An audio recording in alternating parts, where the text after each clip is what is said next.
लोगों का हक मारने का इन्होंने नया तरीका ढूंढा है। आप लोगों को रिजर्वेशन से दूर रखने का इन्होंने नया तरीका ढूंढा है। हम पद खाली रख लेंगे, हम नौकरी नहीं देंगे। हम आपको भूखा मार देंगे पर नौकरी नहीं देंगे। हम आपको गुलाम बना देंगे, मुफ्त में राशन दे देंगे पर आपको अपने पैरों पर खड़ा नहीं होने देंगे। साथियों, ये इनकी सोची समझी चाल। तो जब आप लोग सरकारी नौकरियों के लिए पेपर देते हो और वो पेपर लीक हो जाता है तो कैसा महसूस होता है? मन करता है ना, मन करता है ना जिसने पेपर लीक किया उसका गूदा निकाल के उसको जमीन में गाड़ दे। आता है ना गुस्सा? तो मैं अपने सभी युवा साथियों से दरख्वास्त करूंगा कि इस आने वाले लोकसभा चुनाव में आप किसी का गूदा तो निकाल के किसी को जमीन में तो नहीं गाड़ सकते, पर जो बाबा साहब डॉक्टर भीमराव अंबेडकर जी ने ताकत दी है अपने वोट देने की, वोट डालने की, उस वोट को एक एक बंदूक की गोली की तरह इनकी छाती में गाड़। इस लोकसभा चुनाव में किसी भी पार्टी को वोट डालने से पहले आप उनसे 3 मुद्दों पर सवाल कीजिएगा। सिर्फ 3 मुद्दे। हम जाति धर्म की बात नहीं करेंगे, हम किसी के धर्म के आधार पर वोट मांगने का काम नहीं करेंगे, हम किसी से सवाल नहीं करेंगे किसी धर्म को जाति को लेकर। हम सवाल करेंगे शिक्षा को लेकर, हम सवाल करेंगे हमारी बहन बेटियों की सुरक्षा के लिए, हम सवाल करेंगे अपने युवा साथियों के रोजगार के लिए। बराबर साथियों,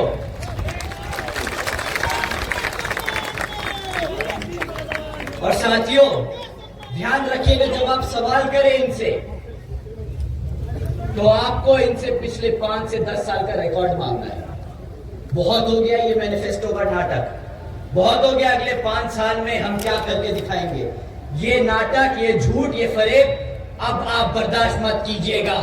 अब आप उनसे पूछिए कि पिछले 10 साल से तुम्हें हमने भारत की सरकार में बिठा कर रखा, तुमने हमारे बहुजन समाज के लिए क्या काम करके दिखाया है। अब आपको सवाल ये करना होगा।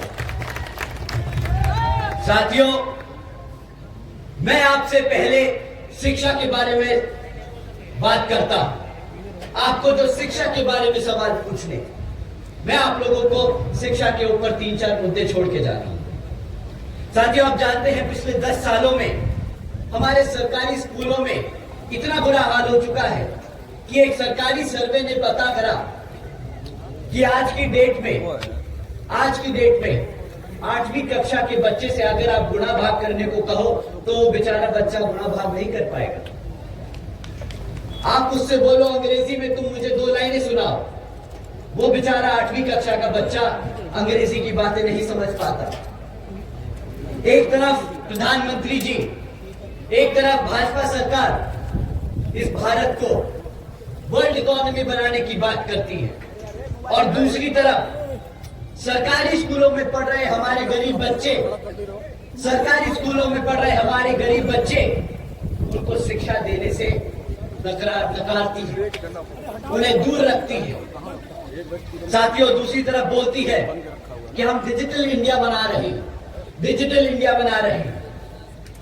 आज डिजिटल इंडिया के नाम पर क्या दिया है भारत सरकार ने, भाजपा की सरकार ने क्या दिया आपको? आप जानते हैं आज 65% से ज्यादा सरकारी स्कूलों में एक कंप्यूटर तक की फैसिलिटी नहीं है। अगर हमारे बच्चे को कंप्यूटर चलाना नहीं आएगा तो कहां से वो डिजिटल इंडिया में हिस्सा ले पाएगा? आप ही बताइए, क्या ये बात सही है कि गलत?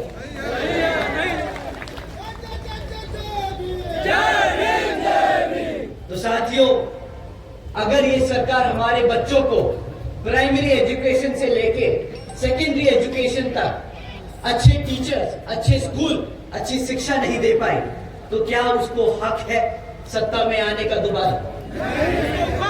नहीं है ना? तो अगली बार ये आपके बीच में आए तो शिक्षा के नाम पर इन्हें भगा के फेंक दीजिएगा यहां से। अब हम अपने युवा साथियों की बात करते हैं। हमारे यहां कितने युवा साथी हैं? पंडाल में एक बार हाथ उठा के बताएं। बाप रे,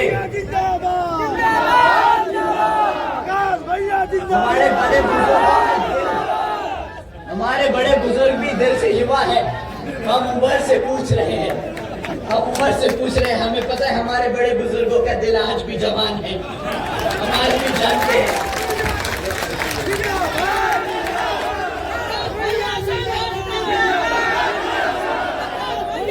परंतु साथियों, हंसी मजाक अपनी जगह है, पर जो मैं मुद्दा आपके बीच में रख रहा हूं वो बहुत ही जरूरी है।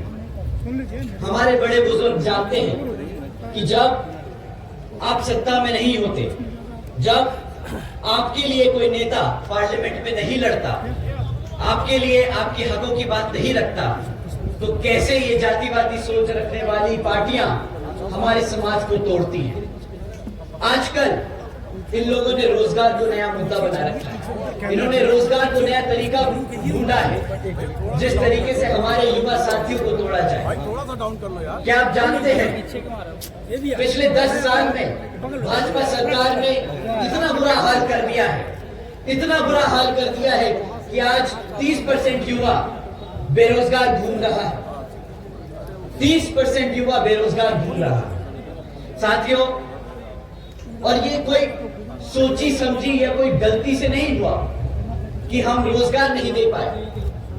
आप जानते हैं सेंटर और स्टेट में जहां पे भाजपा की सरकार चल रही है, वहां पर 50 लाख से ज्यादा सरकारी पद खाली पड़े हैं। ये जानबूझ के आपको रोजगार देना नहीं चाहती साथियों, क्योंकि इन्हें पता है कि अगर उन्होंने वो पद भरे तो रिजर्वेशन भी देना पड़ेगा। आप लोगों का हक मारने का इन्होंने नया तरीका ढूंढा है, आप लोगों को रिजर्वेशन से दूर रखने का इन्होंने नया तरीका ढूंढा है। हम पद खाली रख लेंगे, हम नौकरी नहीं देंगे, हम आपको भूखा मार देंगे पर नौकरी नहीं देंगे, हम आपको गुलाम बना देंगे, मुफ्त में राशन दे देंगे पर आपको अपने पैरों पर खड़ा नहीं होने देंगे। साथियों, ये इनकी सोची समझी चाल।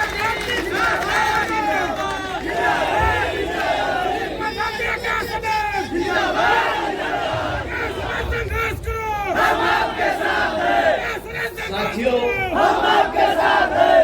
अगर आपको 30% का फिगर, 30% का आंकड़ा डरा नहीं रहा है, तो मैं आपको एक हेडलाइन पढ़ के सुनाता हूं। 17 लाख से ज्यादा युवा लोगों ने, 17 लाख से ज्यादा युवा साथियों ने मात्र 3500 नौकरियों के लिए अप्लाई किया। एक बारी 3500 नौकरियों का ऑफर आया था, सरकारी ओपनिंग थी, 3500 नौकरियां का ओपनिंग था, उसमें 17 लाख बच्चों ने अप्लाई किया। आप मान सकते हैं कि वो 3500 नौकरियों के लिए 17 लाख बच्चे अगर अप्लाई कर रहे हैं तो बेरोजगारी का स्तर कितना ज्यादा बढ़ चुका है। साथियों, मजे की बात तो यह है कि ये 3500 नौकरियां और ये 17 लाख बच्चे जिन्होंने अप्लाई किया, यह हमारे आदरणीय प्रधानमंत्री जी के प्रदेश गुजरात की हेडलाइन है। अब हमें समझ नहीं आता कि अगर गुजरात में ये हाल है तो ये भारत में क्या हाल कर रहे होंगे और यहां उत्तर प्रदेश में क्या हाल कर रहे होंगे, ये हमारा युवा ही समझ सकता है। अगर मैं 1 मिनट अपने भाषण से निकालकर अपने युवा साथी से सीधी बात करूं, भाइयों, अगर आप बताओ आपके माँ बापों ने कितनी मेहनत करके आपको पढ़ाया, कितना पैसा खर्चा आपकी पढ़ाई पर, आपकी जिंदगी के 12 से 15 साल उन्होंने खर्चा उठाकर आपको पढ़ाया लिखाया।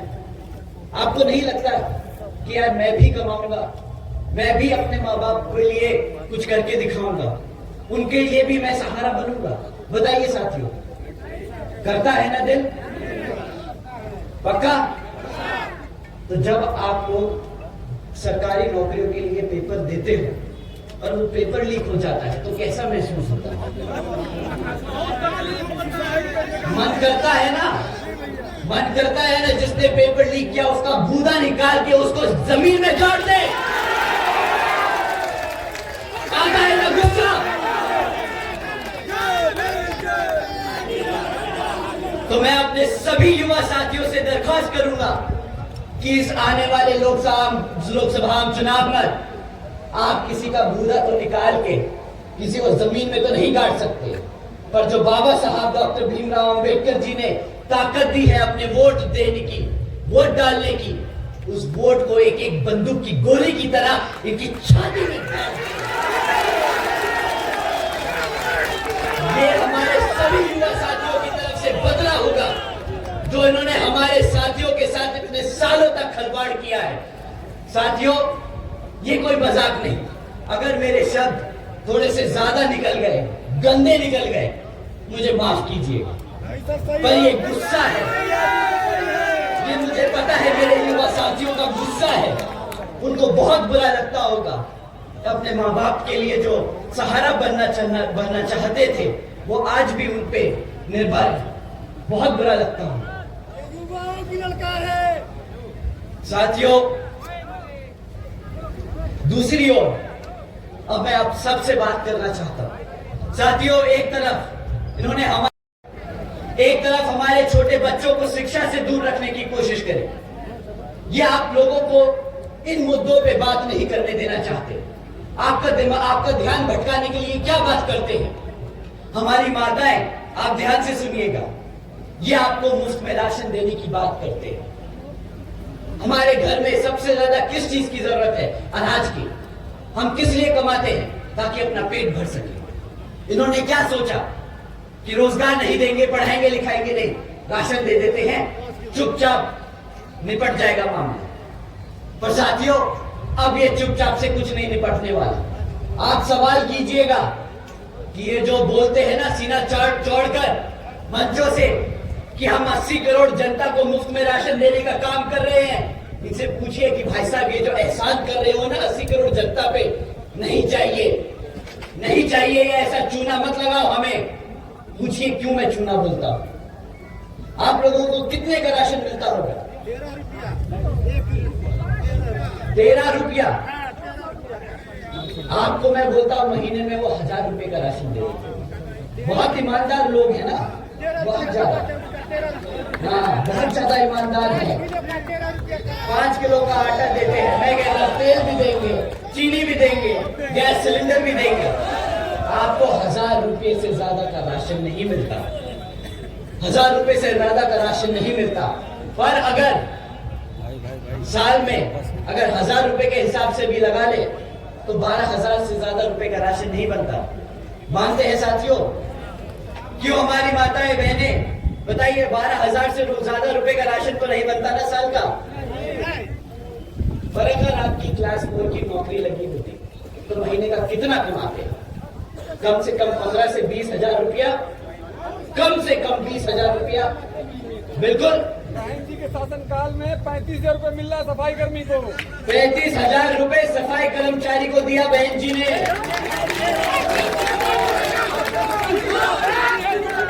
पर साथियों, ये धंधे वाले लोग हैं ना, तो पैसा तो बचाएंगे, नहीं देंगे 35,000। मैं कहता हूं आपको 20,000 देते हूं, आपको साल को 2.5 लाख रुपया कमाने का मौका मिलता अगर आप रोजगार में होते। मुफ्त में राशन देके 12,000 रुपए का राशन दिया, 12,000 का राशन दिया और 2.5 लाख का चूना लगा दिया। भाई साहब, पान मांगा था, ये चूना नहीं मांगा था उसमें लगाने को आपसे, ये क्या लगा के दे दिया? साथियों, ये जो राशन की स्कीम है ना, ये सबसे बड़ा चूना लगाया है हमारी जनता को इन्होंने। और क्या बोलते हैं आपसे गांव में घूमकर बोलते हैं ना कि मोदी जी का नमक खाया है, मोदी जी का नमक खाया है, अब वोट तो देना पड़ेगा। भाई साहब, अगली बारी ये बोले ना कि मोदी जी का नमक खाया है तो पलट के बोलना कि भाई साहब, जो सामान खरीदता हूं ना उसमें जीएसटी ठोक के देता हूं, वो मेरा पैसा है, मोदी जी का नमक नहीं, मेरा खुद का पैसा है। तुमने कुछ नहीं किया, गद्दारी की है हमारे साथ, गद्दारी की है।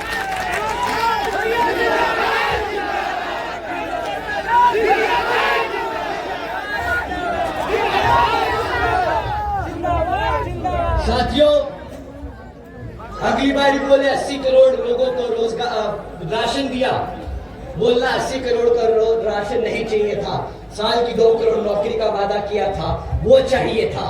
कहां है मेरे साल की 2 करोड़ की नौकरियां? आज 10 साल होने को जा रहे हैं। कम से कम 10 करोड़ नौकरियां युवाओं को मिल जानी चाहिए थी। कहां है वो रोजगार? सवाल पूछेगा साथी। मुफ्त में वोट नहीं देना है, मुफ्त में वोट नहीं देना है। अगर बोले ना नमक खाया है, वही थैला, जिस थैले में राशन दिया है वही थैला खाली पकड़ा के वापस भेज देना। बोलना ये रखो तुम्हारा थैला, नहीं देना तुम्हें वोट, नहीं चाहिए तुम्हारी राजनीति, नहीं चाहिए तुम्हारा राशन।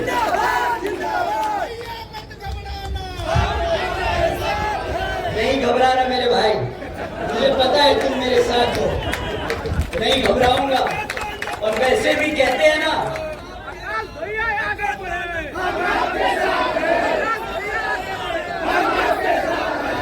साथियों, मैं तो छोड़ो,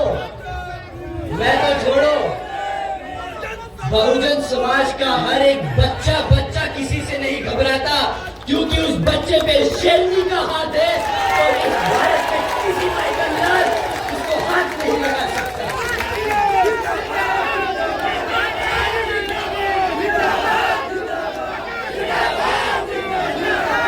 साथियों, रोजगार के नाम पे बहुत सारे लोग, स्पेशली आदरणीय प्रधानमंत्री जी ने एक बार बयान दिया था कि भाई स्टूडियो के बाहर खड़ा हुआ लड़का अगर पकोड़े बेच रहा है तो वो भी रोजगार है। कहा था,